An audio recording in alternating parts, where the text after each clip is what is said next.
I'm so excited to see what you all have achieved in the last few years. Your growth has been incredible, and I'm grateful for all of your hard work and sacrifice. A lot of that growth has been brought about by new people coming into the business to take advantage of our generous marketing plan and effective product line. So I thought I would take just a moment of your time to share with you a little bit about where Forever came from and where Forever is going. I've heard people describe this as our culture, but I think it's simply who we are. Several decades ago, I was an executive for a real estate development company called Del Webb. And at that time, there was a lot of excitement about a new business concept. And like many of my colleagues and friends, I went along to a business opportunity meeting and listened to a presentation about multi-level marketing. I immediately fell in love with the concept that people would be motivated to help each other and be able to make a living doing so. It's a beautiful thing when you think about it. Although I was enjoying my career, I didn't think that I was contributing as much as I wanted, or as much as I could, to improve the well-being of the people around me. Inspired by the concept of people helping one another, I set out to write a marketing plan that is almost identical to the one that we use today. As I developed it, I had two goals.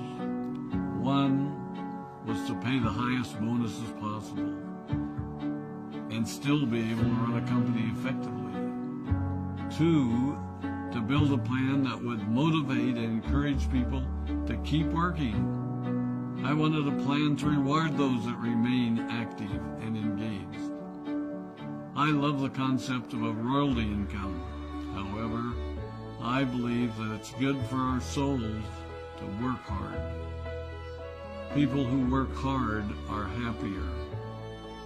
Of course, if you work hard, you should play hard. And that was one of my motivational factors in starting Forever Resorts. It was to give people the opportunity to spend time with their loved ones and experience the wonder of nature. Next time we're together, maybe I can tell you more about my passion for our resorts, our rare animals, and spectacular natural resources.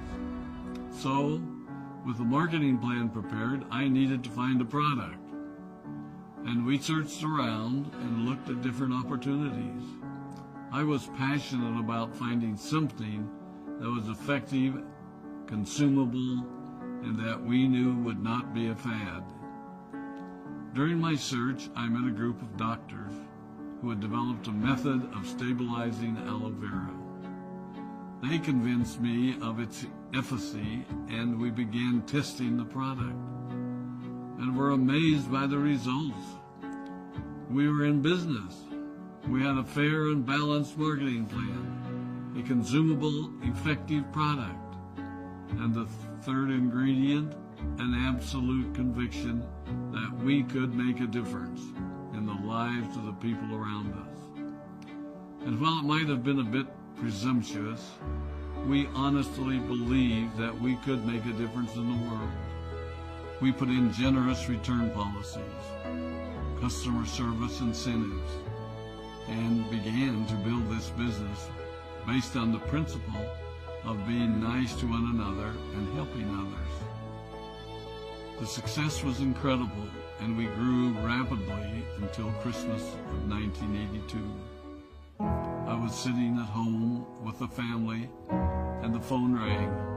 They informed me that there had been a freeze at our aloe plantations in Texas, and that all of our aloe was destroyed. I immediately went to the airport and flew to South Texas to see what we could do. I hoped and prayed when I arrived what I saw would be better than the news I'd received. But that wasn't to be the case. We had no aloe. And the business immediately began to suffer. There were some FBOs that left, but more importantly, there were those that stayed. It was a tough time for us. We put everything on the line to stay in business, and there were many sleepless nights. But we were convinced that what we were doing was right. We decided that this would never happen to us again. We flew out to the Dominican Republic and purchased as much land as we could, and began planting aloe in one of the safest weather zones in the world. In addition to the acres of plantations in the Dominican Republic, we now have plantations in Mexico and South Texas. It was a tough lesson to learn.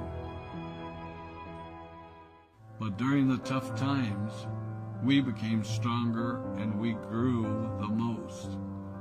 We grow roots that strengthen us and help us to overcome the challenges and obstacles that life throws at us. I have learned that solid principles and core beliefs do not have a sell-by date. It is never old-fashioned or out of style to be nice to each other, to honor your commitments, and to treat people how you would wish to be treated. I recognize that many of you might not have heard about our beginnings, as you are new in the company. I am thrilled that you're part of our forever family, but I ask you to be mindful of the foundation upon which this company has been built. Forever was built on the principles of paying the highest bonuses possible, providing the most effective and highest quality of product, and empowering people to serve one another. There are no shortcuts to success in our business. Of course, the speed at which we reach certain levels may vary, but the fundamental principles remain unchanged and will remain unchanged as we continue our journey over the next 4 decades and longer. There will be times when a pathway will open up to you that will tempt you to take a shortcut, to buy a little more product than you may need, to make a purchase in someone else's name, or other ways in which we are tempted to give up what we want most for what we want now. Never forget that you're a part of something special, a business that has been built upon taking the road less traveled. It may not be as fast and as shiny as you might want it to be, but take it from me, the road less traveled is more rich, more wonderful, more fulfilling, and more lasting than you can ever imagine. We love you, we appreciate you, we are proud of you. My name is Rex Mon, and I